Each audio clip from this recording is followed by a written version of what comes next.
हर दिन के पल को चेतना के साथ जियो। जो बीत गया उसका ना राग मन में हो और ना ही आने वाले कल के सपनों की नींद में तुम डूबे रहो। इसी क्षण अर्थात सचेत अवस्था में पूर्ण जियो। 4 आर्य सत्य हैं। पहला, जब तक सृष्टि रहेगी ये दुख मनुष्य के साथ छाया की तरह चलेगा। दूसरा, इस दुख का कारण है वस्तु को स्वयं से पकड़ कर रखना। जो वस्तु क्षणभंगुर है तो मार्ग क्या हो। तीसरा, मुक्ति के लिए विवेक जगाना आवश्यक है। स्वयं को केंद्रित रखो। जो आए चाहे दुख की सूचना या आनंद की परछाई, उसके बीच स्वयं को स्थिर रखो। चौथा, इस मार्ग पर दुख के बंधन टूटेंगे और परम सत्य की उपलब्धि होगी। अंधविश्वास किसी पर भी मत करना, चाहे वो कोई धर्म ग्रंथ हो या किसी महानुभाव का कहना, जब तक वो तुम्हारी अपनी बुद्धि और विवेक की कसौटी पर खरा ना उतरे। ये संसार जिसे हम यथार्थ मानते हैं दुख और पीड़ा का क्षणभंगुर खेल है। जो जन्मा है उसकी मृत्यु निश्चित है। यही सृष्टि का नियम है। अज्ञान ही सारी विषमताओं की जड़ में है। अज्ञान न पूजा न व्रत न चढ़ावों से समाप्त होता है। अज्ञान केवल ध्यान से दूर होगा। सौंदर्य अनित्य है, इसीलिए भाव बोध से मुक्त पुरुष न सुंदरता से सम्मोहित होता है न ही क्रूरता से विरक्त। जिस क्षण तुम्हारे अंतर में ये भाव उत्पन्न हुआ कि तुम पाप कर रहे हो, उसी क्षण तुमने स्वयं अपनी मुक्ति के मार्ग पर पहला पग धर दिया। सत्य के मार्ग पर चलते हुए 2 भूलें हो सकती हैं। पहली, पूरा रास्ता तय ना करना। दूसरी, उसे आरंभ ही ना करना। घृणा से घृणा नहीं मिटाई जा सकती। घृणा मिटती है केवल प्रेम से, और यह प्रकृति का अटल सिद्धांत है। जीवन मरण हर व्यक्ति के जीवन का क्रम है। यदि हम चैतन्य हो इस पूरे विधान को समझें तो हर दिवस ऐसा जीवन जी सकते हैं जहां शांति, सद्बुद्धि और आनंद का सर्वदा वास हो।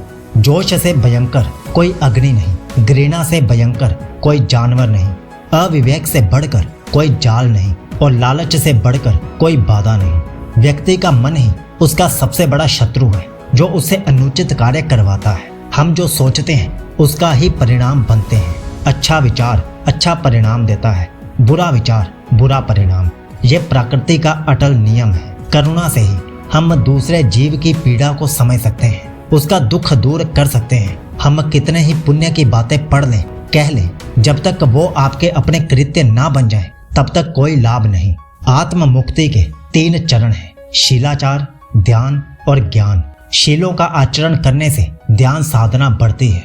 ध्यान साधना से ज्ञान का उदय होता है, जिससे शीलों का गहन आचरण संभव होता है। इससे हम लोभ, क्रोध और अज्ञान से मुक्त होकर आत्म मुक्ति, शांति और आनंद की प्राप्ति कर सकते हैं। इस शरीर रूपी जन्म में ही नहीं, शरीर के पश्चात वाली यात्रा में भी जैसा कर्म होगा वैसा ही फल होगा। जीवन का रहस्य है भय से मुक्त होना। कल क्या होगा, तुम्हारा या मेरा क्या होगा, किसी पर निर्भर ना होना। जैसे ही तुम भय को अस्वीकार करोगे पूर्ण मुक्ति मिलेगी। धर्म और संग हम सबके अंतर में है। जागने की क्षमता बुद्ध है। जाग कर जिस पथ पर चले वो धर्म है, और अपने पूरे मन को एकत्र करना संग है। और ये तीनों रत्न हम सबके अंतर में ही हैं। कितने भी धार्मिक ग्रंथ पढ़ लो, कितना ही उन्हें कंठस्थ कर लो, यदि वो तुम्हारे जीवन के कृत्य ना बने तो समझना कुछ भी नहीं किया। 3 सत्य हैं जिन्हें जन जन तक पहुंचाना है। उदार हृदय, दयालु वचन, सेवा में अर्जित जीवन और करुणा। यही 3 मंत्र मानवता का नव निर्माण करेंगे। मृत्यु का भय उसे ना होगा जिसने अपना जीवन बुद्धिमानी से जिया हो। यह जीवन तो नश्वर है, पर बुद्ध की वाणी उनके सूत्र बनकर सदैव आप लोगों के पथ को प्रकाशमय करेगी। अपो दीपो भव, अपना दिया स्वयं बनना, अपने बुद्ध को पहचानना। जागो और धर्म के मार्ग पे चलो। अपने अंतर के संग को साधो। अपनी शरण में जाना, किसी को ना खोजना। जो है सब अस्थिर है, उसके बीच स्थिर रहना। परिश्रम से निरंतर संघर्ष करना, कभी हार ना मानना। क्रोध करना अपनी हथेली पर गर्म कोयले को रखने के समान है, जो हम किसी दूसरे पर फेंकना चाहते हैं, पर इस क्रिया में हम स्वयं को ही हानि पहुंचाते हैं। माया का खेल विपरीत का है, 2 रूपों का है। मध्य में ही रहो, धूमकेतु तारे की तरह। ना शरीर को सुखाओ, ना उसकी वासना को चारा खिलाओ। मध्य में ही केंद्रित रहो। जब हम माया के द्वैत रूप को सही पहचान लेते हैं तो सारे दुख, सारी चिंताएं समाप्त हो जाती हैं। और हमारे अंदर प्रेम और स्वीकृति का भाव जागृत होता है, जो मूल में एक ही भाव है। जिसकी निद्रा उड़ गई हो उसके लिए रात्रि बहुत लंबी है, जो थक गया है उसके लिए पड़ाव बहुत दूर है। जिसने अंधे हो अपना जीवन जिया है और धर्म का मार्ग नहीं समझा, उसके जीवन में अनंत दुख है। सौंदर्य क्या है बुद्ध? सौंदर्य जो अमिट है, जो कभी दुखों का कारण नहीं बनेगा, वो करुणामय मुक्त हृदय, कभी भी कार्य कारण से बंधा नहीं होता। वो हृदय जिसमें शांति और आनंद का भाव हो, वही परम सत्य है। बस अभ्यास करो, ये द्वार सबके लिए खुले हैं। बस पहला पग आपको स्वयं उठाना है। सुख और दुख एक ही सिक्के के दो रूप हैं। जब सुख की कामना का अंत हुआ तो दुख का भय समाप्त हुआ। आकाश गंगाओं में यात्रा करो, पर पैर धरती पर गड़े होने चाहिए। यदि व्यक्ति अज्ञान और भ्रांति को अपने विवेक से मिटाएगा नहीं, तो परम आनंद और मुक्ति के दूसरे छोर पर कैसे पहुंच पाएगा? चाहे वो पूजा करे या अनुष्ठान, या व्रत करे या किसी नीति पर चले, वो इस किनारे ही रहेगा। आपको ध्यान से क्या मिला बुद्ध? कुछ नहीं। क्रोध खोया, उदासी खोई, चिंता खोई, असुरक्षा की भावना खोई, वृद्धावस्था का भय खोया और मृत्यु के दर पर विजय प्राप्त हुई। घृणा और लालच की अग्नि तब तक ही प्रज्वलित रहती है जब तक हम उसे संसार की कामनाओं से बांधे रखते हैं। अपशब्द भी बुरे कृत्य हैं, उनका कोई प्रत्युत्तर नहीं, पर उनकी प्रतिध्वनि अवश्य है, जो टकरा स्वयं आपके हृदय में जाती है।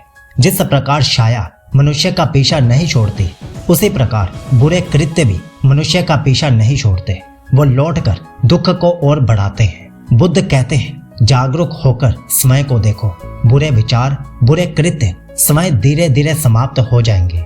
जिस भी मनुष्य ने अपना ग्रह त्याग कर सत्य के पथ पर चलने का निश्चय किया, चाहे वो ब्राह्मण हो, चाहे क्षत्रिय, वैश्य हो या शूद्र ही क्यों ना हो, वो उसी महासागर में विलीन हो जाते हैं।